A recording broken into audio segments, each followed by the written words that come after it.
This is William Patterson University Television. Welcome back to the desk. The baseball and softball team are beginning to make their final push before the playoffs begin. Joining me is Justin McHugh, Justin Valentovic, Samantha Woods, and Chris Douglas.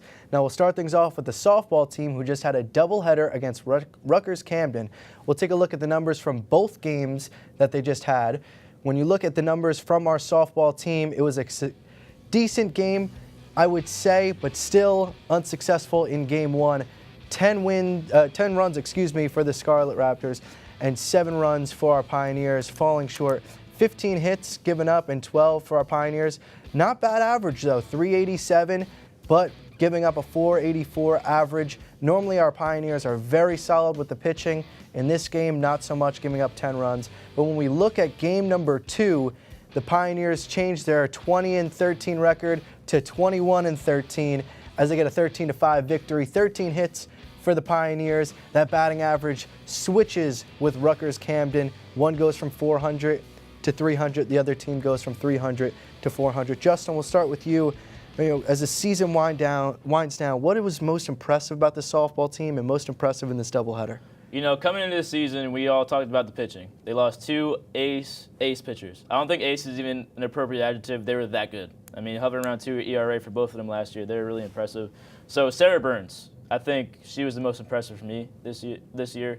She stepped up for this team. I don't think they're going to have an ace pitcher late here. I thought the pitching was going to be decent because they have a great coaching staff, all that stuff. They're going to make it work. But she's been fantastic. She was 15-5 on the year, hovering around a 2 ERA. She's been great for this team, and going forward, I want to see how she plays in the playoffs and see how she does next year with another offseason under her belt. Justin? For me, it's got to be the hitting, and we've seen where multiple games they have more hits and more runs and almost equal numbers, so they're able to get runners on and score at the same time. And then we've seen that with their team batting average in the doubleheader, where they were in the 300s and even the 400s. Sam? For me, it was that this team was primarily very young. So these girls didn't know how to work together or how to play together. And it surprised me because they did very well. They know how to play together. They came together as a team, and they're winning, and they're doing phenomenal. So I think overall, they're just doing great as a team who came together, who didn't know each other, and now are working together towards the playoffs. Chris Douglas? I want to concentrate on the fielding aspect of this team because to have good pitching is one thing, but you need the fielders behind you. Yep. And in the first half of that doubleheader, they gave up 15 hits. That's entirely too many and too much pressure on your defense to try and field all those balls. Most of the year, they were doing a perfect job of letting the fielders field, not asking them to do too much, and Sarah Burns is a huge part of it. So I think the ultimate test is going to come for them in NJAC Conference playoff play. I really want to see how they gel because it seems like they've gelled quickly and played very well in this regular season. So I'm kind of excited for this playoff run to see how they do. Now switching over from the softball team to the baseball team, we take a look at their numbers from their last game. They're in their final stretch of games, and they are important conference games. A 7-1 loss for our Pioneers, only having 4 hits, giving up 14 hits. Again, still a decent overall record for the Pioneers, 22-12, but batting 138 makes sense as to why they got another loss. What you don't see is their NJAC record, which it's floating around 500. And, their record looks great. They're 10 games over.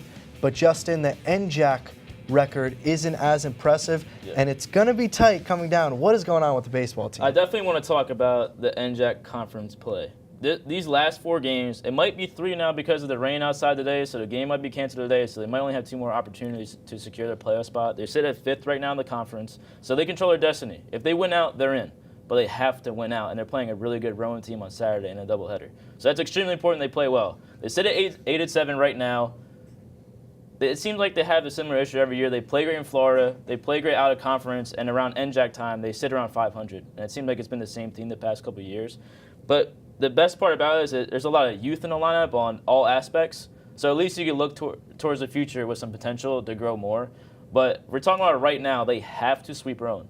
They have to. Yep. Because if they finish the year 8-9, they're probably going to get knocked out of the playoffs because the 6th spot right now, I think, is Kane. They're 8-7 too. So they're right on William Patterson's behind. So they have to make sure that they finish the job. Justin? So looking at the playoffs, a lot of times you need good pitching, right? And one thing that stands out to me is that they have depth at pitching who necessarily don't get a lot of playing time. Jeff Lombardi, Adam Miller, they need to use them to their advantage and rest like Corey Martinez and a lot of the other players going down and looking ahead in the playoffs. Like Justin McHugh said, it's really they need to win because there's a chance that they could get in by not winning, but you never want to be in the situation where you're relying on other teams to basically put you into the playoffs, because it almost never works out when you're in that way. Chris Douglas, looking towards the future for our Pioneers, is the future bright for both the baseball and softball team? Absolutely, both bright for the baseball and softball team, but I wanted to talk about the basketball team for next year. Absolutely. Real quick, they're going to be losing a lot of players, so the turnover is going to be kind of difficult. They're going to be losing Dapo Badmos, George Sapp did all the ball handling, and then All-American Richie Espinal. We know it's going to be a little bit difficult. He's been there for 5 years. Now he's not going to be there. But I think they're in good hands. I think Chapman did a great job this year.